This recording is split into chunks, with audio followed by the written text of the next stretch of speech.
Hello everyone. ये आज की वीडियो है जो सुखमनी की पूरे एक मंथ की सवा मंथ की है कि पीछे लास्ट में सुखमन का बिहेवियर क्यों इतना चेंज हुआ और क्या क्या हुआ 1.5 महीने में पीछे हमारे साथ। 15-16 नवंबर से लेके और अभी टिल डेट देख लिया, आज 25 दिसंबर है और टाइम मिल नहीं रहा था ऐसे एक्सप्लेन करने का और बताने का, क्योंकि सुखमन एक सेकंड भी मुझे छोड़ ही नहीं रही थी। जैसे बिल्कुल छोटा बच्चा होता है 6 मंथ का या 2-3 मंथ का, जैसे बोल लो, ऐसे उसकी देखभाल या उसको देखना पड़ रहा था अभी मुझे, तो टाइम बिल्कुल नहीं लग रहा था।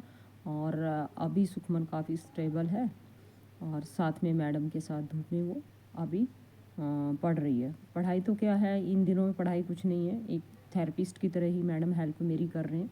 उसको कभी कलर करवाते हैं तो कभी उसको बिहेवियर के बारे में समझाते हैं कि ऐसे नहीं करते हैं हम, ये चीज़ें नहीं करनी चाहिए बेटा सुखमन, हमने ये करना है लाइफ में, ये करना है वो करना है।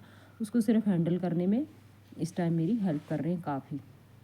2 से 3 घंटे वो हेल्प करते हैं सुखमन को देखने में। हालांकि जब वो आते हैं तभी मुझे ऐसे काम करने होते हैं तो मैं कर पाती हूँ, अपने बाथरूम वगैरह जाने के या कपड़े धोने वाले या कुछ भी, मैडम के आने के बाद ही। तो 1.5 से 2 घंटे मैडम संभालते हैं।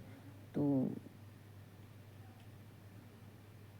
और साथ में मैम की बेटी भी आती है, हंशिका, सुखमन के साथ खेलती है जब छुट्टी होती है उसके स्कूल की, तो मुझे काफ़ी सपोर्ट मिल जाता।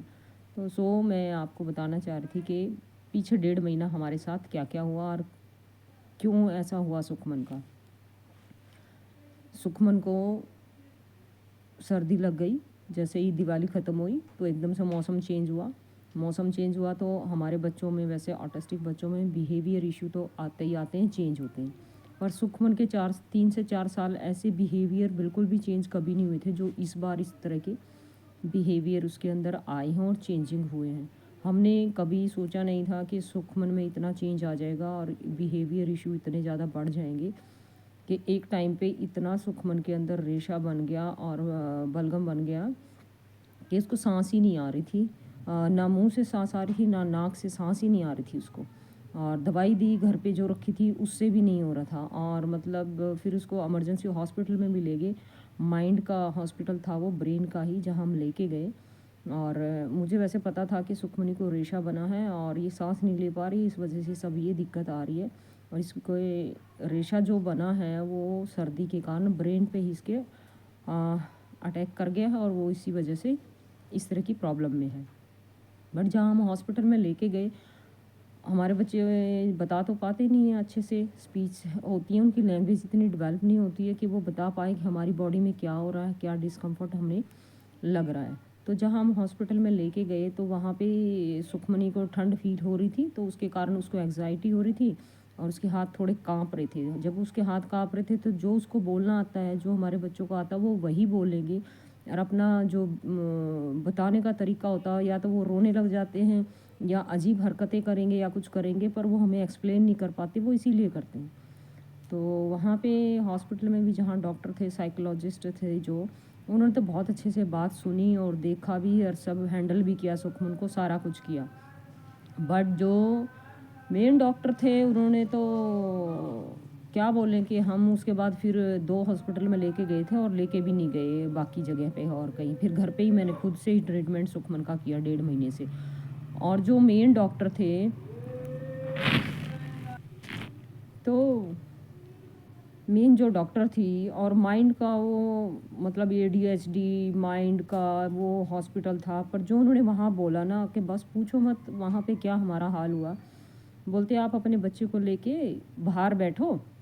सुखमन को 1 मिनट भी उसने अटेंड ही नहीं किया और ना देखा, और सुखमन लगातार बोली जा रही थी। उसमें बिहेवियर इशू हाइपर एक्टिव वाले आए हुए थे काफ़ी। तो बोलती मुझे, मैं रिस्क नहीं ले सकती हूँ और आपके बच्चे से मुझे डर लगता, आप बाहर ले जाएं। इसके पापा ने बताया ये तो 4 साल पहले इतनी ज़्यादा चेंज हो गई थी और हम इतना कुछ इसको करा रहे थे, घर पे सिखा रहे थे सब कुछ, और ये सीख रही थी, इतना कुछ कर रही थी। और इस टाइम ये ऐसी हो गई थी सुखमन को, जब ये प्रॉब्लम आई है तो जैसे हमारे सामने सुखमन नहीं, कोई एक रॉबर्ट घूम रहा है।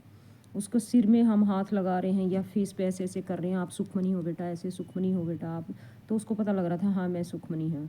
और जैसे कि भगवान का नाम ले रही थी वो अपने आप से, हम उसको पाठ करवा रहे थे लगातार कि उसको डर ना लगे। उसको एंग्जाइटी सी होके डर लग रहा था, काफ़ी हाथ पैर उसके काँप रहे थे। हालाँकि हुआ उसको अ, थोड़े से मतलब लेफ़्ट साइड में अटैक टाइप सा उसको आ रहा था। तो मुझे दिख रहा था कि इसमें कुछ और दिक्कत आ रही है, इसको एंग्जाइटी अटैक से आ रहे हैं, उसके कारण उसको कुछ समझ नहीं आ रहा। और वो हमारे सामने बिल्कुल 7 से 8 दिन तो बिल्कुल ऐसे घूमती रही कि वो उसको पता ही नहीं लग रहा था मैं सुखमन हूँ या कौन हूँ। मतलब हमारे वो दिन इतने भयंकर, इतने बेकार दिन थे कि सुखमनी की आँखों से ना तो आँसू निकल रहे थे और ना ही कोई एक्सप्रेस कर रही थी, ना वो हँस रही थी, ना वो रो रही थी।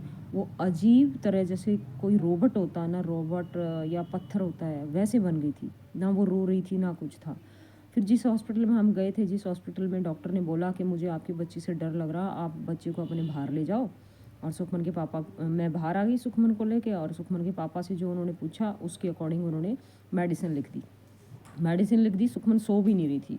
अगर उसकी बॉडी में प्रॉब्लम हो रही है तो बच्चा सोएगा कैसे? वो साँस ही नहीं आ रहा है। जब सोने की कोशिश करते हैं तो उसको साँस नहीं आ रहा, वो तो सोएगा कैसे? तो वो सो नहीं पा रही थी। तो डॉक्टर ने क्या किया कि मेडिसिन दे दी उनको नींद की, सुखमनी को। नींद की जो मेडिसिन दी उससे सुखमन को नींद भी नहीं आई। और जो जैसे हमारे बच्चों में बिहेवियर इश्यू होते हैं, तो वैसे सुखमनी की जीभ उसको यहाँ तक निकाल के वो थोड़े दिनों से कर रही थी ऐसे। तो हमें लगा कि ये बिहेवियर इश्यू हैं और ये सुखमन ऐसे क्यों करने लगी? पहले तो नहीं करती थी, इतना लंबी जीभ निकाल लेती है बाहर की तरफ और ऐसे करती रहती है। तो हमने सोचा कि चलो कोई ये जो टीवी में कार्टून वगैरह कुछ देखती रहती है उसकी नकल कर रही है। पर वो नकल नहीं कर रही थी, वो बता नहीं पा रही थी, उसकी जीभ में प्रॉब्लम आ रही थी। जीभ उसकी काँप रही थी या अंदर रख नहीं पा रही थी वो। इस तरह से उसकी इतनी बड़ी बाहर जीभ निकल ही गई थी। और जिस दिन ज़्यादा हुआ था उसको अटैक से, तो वो उसके पापा बोल रहे हैं आप जीभ बाहर क्यों निकाल रहे हो बेटा, जीभ अंदर करके सो, जीभ अंदर करके सो। तो वो सुखमनी को हम बोल रहे थे, उसको नींद की दवाई दे दी थी जो डॉक्टर ने दी थी। और हम उसको बोल रहे थे अब आपको नींद की दवाई भी दे दी बेटा, अब थोड़ा सा आप सो जाओ। 5 इतने दिन 3 4 5 दिन से सोए नहीं हो, सोओगे तो रिलीफ मिलेगा। और जीभ अंदर करो, आप जीभ बाहर क्यों निकाल रहे हो? और वो एक्सप्लेन नहीं कर पा रही थी कि मेरी जीभ में ही प्रॉब्लम आ रही है और मैं भाई इस कारण से अंदर नहीं कर पा रही हूँ और सो नहीं पा रही हूँ। और उसकी जीभ भी काँप रही थी, काँपनी आ रही थी उसकी जीभ के अंदर। और नाक से और मुँह से साँस ही नहीं आ रहा था उसको, और जीभ उसकी बाहर को आ गई थी। फिर जैसे उसको मेडिसिन दी हमने, तो सुखमन के डैडी को लगा कि चलो अब ये सो जाएगी, और वो अपना जाके सो गए अलग से। फिर मेरे को लगा कि सुखमन में रेशा बन गया है इसके पूरी बॉडी में, और इसका इधर से एक कान भी 1 डेढ़ महीने से रेशा निकल के उसके पूरा पक गया था और वो ठीक होने में ही नहीं आ रहा था। कि इसको तो एक काफ़ी दिक्कत आ गई, इसको मैं क्या करूँ क्या नहीं, समझ में ही नहीं आ रहा था। क्योंकि डॉक्टरों के पास जा रहे वो इस तरह से बिहेव कर रहे थे। जो मेडिसिन उन्होंने दी खाने को उससे सुखमन को नींद भी नहीं आ रही थी, खाने की उन्होंने नींद की दवाई भी दी। और माइंड वाले जिस हॉस्पिटल में हम गए थे, हालांकि केमिस्ट से जब हमने वो मेडिसिन ली तो केमिस्ट वाले ने बोला भी कि ये किस डॉक्टर ने मेडिसिन लिख दी है, सुखमनी बेटी तो आपकी 16 साल की होने वाली है, अभी छोटी है, और ये तो 50 ईयर के एज के ऊपर वाले को देते हैं ये मेडिसिन, तो ये आप मेडिसिन गुड़िया को मत दो। फिर भी हमने आधी आधी उसको दी, पूरी फुल डोज नहीं दी, आधी आधी मेडिसिन दी, आधी बस। और उससे वो फिर भी नहीं सो पाई। मेरे पास घर पे पड़ी थी पेन किलर सिर दर्द की। मुझे लगा कि मेरी में जब दिक्कत आई थी, मुझे प्रॉब्लम आई थी इस तरह की लेफ़्ट साइड में पैरालाइज टाइप का, तो मैं वो आधी गोली खा लेती थी जब ज़्यादा ही बहुत ज़्यादा दिक्कत होती थी।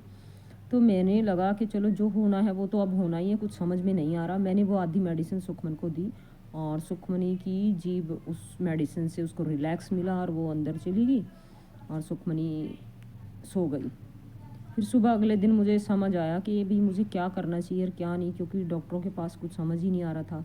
कोई कुछ बोल रहा था, कोई कुछ। और ऐसा नहीं है कि 2 जगह 2 हॉस्पिटलों में हम लेके गए पर डॉक्टरों को कुछ समझ नहीं आ रहा था। पर मुझे लग रहा था हाँ ये रेशे से ही इसमें दिक्कत आ रही है, और इसके फेफड़ों में काफ़ी रेशा और बन गया है, नाक में से सांस नहीं आ, और वो छींक भी नहीं आ रही, बुरा हाल था। और ना वो टीवी देख रही थी, ना घर में कुछ खा रही थी। जैसे ही शाम को 3 4 5 बज जाते थे, अंधेरा हो जाता था, वो डरना शुरू हो गई थी। हाँ, उसको डर लगता था, वो बाहर की तरफ भी नहीं निकल रही थी, घर के हमारे बाहर भी नहीं निकल रही थी, वो डर रही थी। जैसे कि कोई उसको रात को कोई सपना आया होता और बता नहीं पा रही है और इसको डर लग रहा है, एंग्ज़ायटी, उसके हाथ-पैर काँपने लगते थे। जैसे इसको कुछ गरम खाने को, पीने को दो तो उसको रिलीफ़ मिलता था, तो थोड़ा-सा लगता था हाँ, चलो ठीक। फिर मैंने जो किया सुखमनी के साथ, बाल्टी में बहुत ज़्यादा हॉट वाटर लेके उसके पैर उसके भिगोए मैंने, पानी में रखे और उसको सेक लगाया आधा-आधा घंटा। रात को 5-5 बार बाल्टी पानी की ला ला के मैं 10 से 15 दिन यही चला मेरा। और जब सुखमनी के पैरों को मैं डालती थी घुटने तक गर्म पानी में, और डब्बा लेके उससे पानी वो सेकती थी और ऊपर से गर्म पानी पीने को देती थी। तो सुखमन के मुँह में से काफ़ी रेशा रिलीज़ हुआ और निकला काफ़ी। 4 से 5 दिन 8 दिन मैंने ये लगातार किया। मैं दिन और रात में सोई नहीं, सुखमन नहीं सोई थी, मैं भी नहीं सोई, तो समझ ही नहीं पूरा बुरा हाल था घर का, ना कोई खाना बन पा रहा था, ना कुछ, ना नहाना, ना धोना, कुछ नहीं हो रहा था। बस मुझे ये लगा कि हाँ, सुखमन के मुँह से अगर इससे रिलीज़ हो रहा है, ये निकाल पा रही है, तो बर्तन में एक मैं उससे निकलवा रही थी और साथ में उसी से सुखमन का इम्प्रूवमेंट होता अभी 1 से डेढ़ महीना होने वाला है और अब उसको दोबारा से अपने उसमें आने लगी है। और अदरवाइज़ तो वो जो 4 साल में पीछे जो मैंने सिखाया, इतना सब कुछ कराया सुखमन को, वो सब एकदम से भूल गई थी। वो यही भूल गई थी मैं सुखमन हूँ या मैं कौन हूँ। लैट्रिन, बाथरूम सारा सब कुछ जाना, करना, अपना घर है ये या कौन है, ये मम्मी है या पापा है, सब कुछ एकदम लॉस्ट हो गई थी। और इसी के साथ हमारी जो हमने उम्मीद रखी हुई थी कि सुखमन 16 ईयर की होने वाली है और इतना इम्प्रूवमेंट इसमें आया है जब से हमने डाइट फॉलो की है और खुद मैं एक्सरसाइज कराने लगी हूँ, तो शायद सुखमनी इंडिपेंडेंट हो जाएगी। कहीं ना कहीं इस उम्मीद के ऊपर भी अभी ब्रेक लगा है, क्योंकि अब एज के अकॉर्डिंग होना तो चाहिए था ज़्यादा इम्प्रूवमेंट, पर इसको ये 4 साल पीछे की बातें कर रही है। अब इसको 4 साल पहले जो ये स्कूल में जाती थी, वो बुक्स निकाल निकाल के लाती है, वो पढ़ती है, उनकी स्पेलिंग्स याद करती रहती है और पूरा दिन बुक्स उठा के घूमती है, पुरानी बुक्स लाती है कहीं कहीं से ढूंढ के। अजीबो-गरीब अलग तरीके का इसका एकदम से बिहेव हो गया है, जो हमने कभी सोचा नहीं था। और अब पता नहीं वापस से उतना ठीक भी हो पाएगी या नहीं जितना पहले थी, जितना इम्प्रूवमेंट था। पर ये तो जो लगा ना हमें धक्का कि एकदम से ये क्या हो गया सुखमनी को, वो हमें कुछ समझ में नहीं आया था। पर वापस पटरी पे तो वह आ रही है, अब समझ रही है, थोड़ा पढ़ भी रही है मैडम के साथ। अब देखो मैं आपके पास बात कर रही तो इतनी देर वो मैडम हैंडल उसको अकेले कर रहे हैं, पहले नहीं हो पा रही थी। पर जो इम्प्रूवमेंट आया है और ठीक आया है, मैं होठ थेरेपी ही उसको पानी में ही गर्म पानी में ही ऐसे कर कर के उसको सेक लगा लगा के ही उसमें इम्प्रूवमेंट आए हैं। बाकी कोई और मेडिसिन फिर हमने दी नहीं। और हॉस्पिटल में डॉक्टरों का बिहेव देख के तो हिल ही गए कि इमरजेंसी में बच्चा आया है, माँ बाप ऐसे इमरजेंसी में लेके आए हैं बच्चे को, और तुम ऐसा बिहेव कर रहे हो कि आप अपने बच्चे को, मैं रिस्क नहीं ले सकती है, बच्चे को लेके बाहर जाओ, वही मेडिसिन मैं आपको लिख देती हूँ। तो अभी सुखमन में जब भी थोड़ा ऐसा लग रहा है, उसका बिहेवियर थोड़ा रेशा ऐसे वापस से बन रहा है, कुछ हो रहा है, तो मैं बस वही करती हूँ, सुखमन को गर्म पानी को पीने को दे देती हूँ और गर्म पानी में उसको बैठा देती हूँ, तो उसको रिलीफ मिल जाता है, उसका रेशा रिलीज़ हो जाता है, वो ठीक हो जाती है थोड़ा, और उसी से इम्प्रूवमेंट है। और ये गाय जिसको 3 से 4 साल तक, तो जब हमने डाइट स्टार्ट की थी तो सुखमनी की इम्यूनिटी भी इतनी स्ट्रॉन्ग हो गई थी, उसको कोई दिक्कत नहीं आती थी। पर जब वो लास्ट ईयर वो 8-9 गोलियाँ इकट्ठा खा गई थी, मेडिसिन खा गई थी, तब से उसकी बॉडी में प्रॉब्लम आनी शुरू हुई थी और अब वो लगातार चल ही रहा है। अदरवाइज़ 3 से 4 साल तक तो सुखमन को खांसी जुकाम बुखार कुछ भी नहीं हुआ था। अब जब से वो मेडिसिन खा गई है तब से इसकी इम्यूनिटी लो हो जाती है बिल्कुल ही, तब से होने लगी है इसके दिक्कतें, नहीं तो कुछ नहीं होती थी। अब इसकी छाती में दर्द होने लग जाता है बहुत बार, हाथ पैरों में दर्द हो जाता है।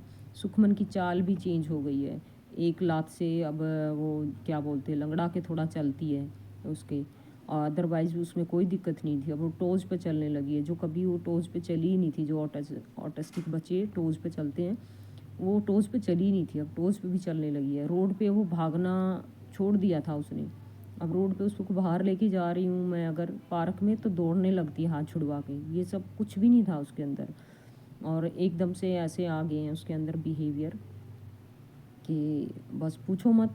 अभी वापस से वैसे थोड़ा सा ठीक होती जा रही है वो, होप्स हो अगर गर्मियाँ आएंगी, थोड़ा मौसम ठीक और होता जाएगा, मौसम चेंज होगा तो इम्प्रूवमेंट होगी। बट ये ज़रूर है कि जो इतनी ज़्यादा उम्मीदें हमने लगाई थी, वो उन उम्मीदों पे तो अभी ब्रेक तो लगा है, छोड़ी तो नहीं है उम्मीद, पर ये लग रहा कि पता नहीं जैसे पहले लग रहा था इंडिपेंडेंट हो जाएगी। अब सुखमन का कुछ डाउट है, पता नहीं क्या होगा और क्या नहीं होगा हमारे बाद भी सुखमन का, या आगे की लाइफ में क्या बनेगा। बहुत कन्फ्यूजिंग चल रहा है अभी तो फेस हमारा जो चल रहा है सुखमनी को लेके।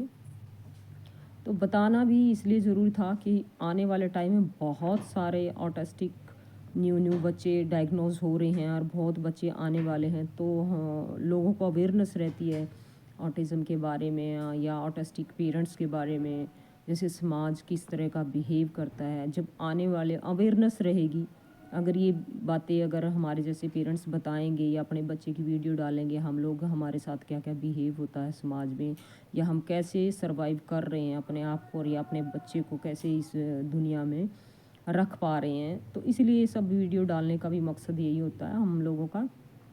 अदरवाइज़ ऐसा कुछ नहीं है कि इतनी मुसीबत इस टाइम आई हुई है और मैं वीडियो बना रही हूँ। बाकी जो ऑटिस्टिक पेरेंट्स हैं और बच्चे हैं, उनकी अवेयरनेस के लिए वीडियो ही हम बनाते हैं, ताकि किसी को किसी वीडियो से कुछ सीखने को मिलता है और किसी को किसी वीडियो से सीखने को मिलता। अभी वैसे 2 दिन से सुखमनी थोड़ा थोड़ा एक्सरसाइज भी कर रही है और कॉपरेट भी कर रही है। जैसे पहले थोड़ा काम करती थी, अदरवाइज़ ड्राइंग बनाती थी, जो इतना अच्छा डांस करती थी वो सब भूल गई एकदम। अब डांस भी वापस थोड़ा थोड़ा दोबारा से करने लगी है। अदरवाइज़ यही लग रहा था कि हमारे सामने सुखमन नहीं है और ये रोबोट कोई घूम रहा है, कुछ रास्ता ही नहीं नज़र आ रहा था। पर अब थोड़ा थोड़ा इम्प्रूवमेंट तो कर रही है, पर हमारा जो 1.5 महीने में हुआ है ना, वो कुछ समझ नहीं आ रहा था कि भी हुआ क्या है। ये इतना भयंकर चेंज तो कभी मतलब सोच ही नहीं सकते थे। किसी को लग रहा था कि भाई हमें साइकोलॉजिस्ट को दिखाना चाहिए, नीरो को दिखाना चाहिए, पर जो 2 हॉस्पिटलों में ले गए तो उन दोनों को ही दिखाया तो हमें ऐसा रिस्पॉन्स मिला। तो मैंने सोचा मैं हॉस्पिटल में किसी डॉक्टर के पास अब इस तरह से इसको लेके नहीं जाऊंगी कि रेशा बना है और वो दिक्कत में है, बच्चा सांस नहीं आ रहा है, तो कुछ तो बोलेगा उसको। जब कम्युनिकेशन नहीं है पूरा तरह से, उसकी लैंग्वेज पूरी डेवलपमेंट नहीं है, तो वो एक्सप्रेस करने का तरीका होता है हमारे बच्चों का। और जो माइंड से रिलेटेड जो डॉक्टर हैं वो ऐसी लैंग्वेज यूज़ कर रहे हैं कि डर लग रहा अपने बच्चों को बाहर ले जाओ, मैं रिस्क नहीं ले सकती, तो हम किस डॉक्टर के पास कहाँ लेके जाएंगे। तो यहाँ पे यही है कि बस मेरा बताने का और बनाने का मकसद यही था कि पता लगे हाँ भाई सुखमनी की लाइफ में अभी क्या चल रहा है। अभी तो काफ़ी मुश्किल था 1-1.5 महीना, बाकी अभी आगे का अपडेट जो भी कुछ होगा तो, या कुछ भी याद आएगा कि पीछे क्या छूट गया आपको बताना भी क्या हुआ 1.5 महीने में, वो मैं आपको बताऊंगी। बट ये है कि घर पे ही मैंने सुखमन को, एक दिन तो रात को यही लग रहा था आज सुखमनी सुबह तक बचेगी नहीं, इतना उसको भयंकर रेशा बन गया था। हालांकि सुखमन के डैडी तो बोल भी रहे थे ऐसी बात तू बताएगी किसी को बोलेगी तो कोई यकीन भी नहीं करेगा। मैंने तो सरसों का तेल लिया और गर्म किया काफ़ी, और सुखमन के पूरे फेस में अंदर से लगा के फिंगर से पूरा मसाज किया मैंने, और अपने हाथ डाल के ऐसे मैंने रेशा अपनी लड़की का निकाला बाहर, तब से उसको सांस आने लगी। हालांकि सुखमन के डैडी बोल रहे थे ये चीज़ बोलना मत, वीडियो में बताना मत, लोग हंसेंगे या मजाक उड़ाएंगे या कुछ भी बोलेंगे ये क्या कर रही है या क्या बोलती है। पर उस रात मुझे ये लग रहा था आज तो सुखमन सुबह तक बचेगी नहीं, इतना उसका बुरा हाल था। और जैसे ही मैंने गर्म पानी में सेक दिया और ये किया, मैंने उसको तेल लगाया उसके मुंह के अंदर से सरसों का काफ़ी, और उसको उल्टा लेटा के भी मैंने उसकी कमर पे काफ़ी तेल सरसों का डाल के गरम गरम मसाज उसकी की, तब उसका रेशा और बलगम रिलीज़ हुआ। बहुत ज़्यादा मात्रा में निकला, इतना तो मेडिसिन या वैसे भी नहीं निकल सकता जितना उसका निकला। और उसको खांसी आई और एकदम से काफ़ी गले में से ब्लड की बनी हुई गांठें निकली उसके साथ। जब मैंने ऐसे किया तो ऐसे ही 2-3 दिन लगातार किया मैंने उसके साथ, फिर तब से उसमें इम्प्रूवमेंट आने लगा और पहचानने लगी कि मैं सुखमन हूँ। उसकी एंग्जाइटी कम हुई और अब वो अपनी डेली रूटीन की एक्टिविटी कर रही है, पर पूरा फुल सपोर्ट मुझे ही देना पड़ रहा है जैसे बिल्कुल छोटे बच्चे को देना होता है। 1 मिनट भी नहीं छोड़ती है, और मारने वाले बिहेवियर भी काफ़ी आ गए उसमें। जब से वो मेडिसिन दी थी 1-2 दिन, जो सोने वाली डॉक्टर ने दी थी, उसके बाद से वो मुझे मारने लगी। फिर हमने वो मेडिसिन एक ही बार दी थी, दी नहीं उसके बाद से। तो थैंक यू सो मच। अभी सुखमनी शायद अंदर आ रही है तो मुझे यहीं पे बंद करना होगा वीडियो। बड़ा ब्रश पेन चाहिए। अभी तो लाए बेटा, इतने दिन ब्रश पेन्स कलर वाले बोल रही है। अच्छा ब्रश पेन क्या? रोज मैंने देखा था, फिर मैंने कहा अभी सुखमन लेके गई है 1 मंथ भी। अभी रोज नहीं लाना है ना बेटा, अभी तो लाए इतनी सारी चीजें। पहन लो, ले लो। चलो आपने कर दी दीदी के साथ फोटो तो करवा ले दीदी के साथ। नहीं अच्छी लग रही है, पहले नजर तो डाल ले।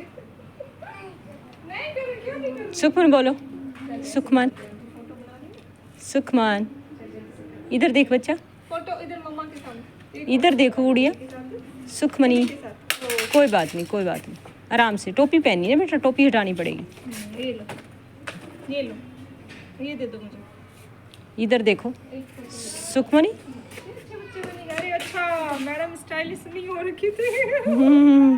कोई हाल नहीं है। सुखमन देखो इधर, इधर देखो। दीदी की तरफ हाँ, मैरी क्रिसमस बोलो। Merry Christmas, my mommy. Ma'am और हंसिका। और हंसिका. अच्छा हंसिका फोटो कर ले दीदी के साथ।